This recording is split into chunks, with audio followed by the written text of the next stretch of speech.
ST महामंडळाला अर्थ खात्याकडून तातडीने 120 कोटींचा निधी, दरमहा 7 तारखेला पगाराचं आश्वासन. प्रोटोकॉल मोडून अर्थ खात्याच्या प्रधान सचिवांची घेतली भेट.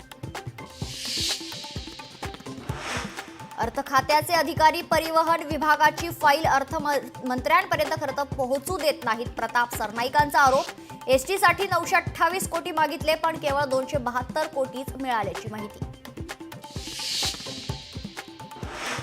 मुलींची पहिली शाळा थोरले प्रतापसिंह महाराजांनी साताऱ्यात सुरू केली. उदयनराजेंच्या विधानानं नवा वाद. तर खोडसाळ पद्धतीने इतिहासाची छेडछाड नको, काँग्रेस प्रदेशाध्यक्ष सपकाळांचा इशारा.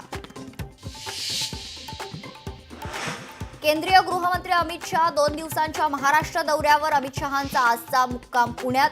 उद्या सकाळी अमित शहा पुण्यातून रायगडला जाणार. नाशिक आणि रायगडच्या पालकमंत्री पदाचा तिढा सुटणार. अमित शहांच्या महाराष्ट्र दौऱ्यात घोषणा होण्याची शक्यता.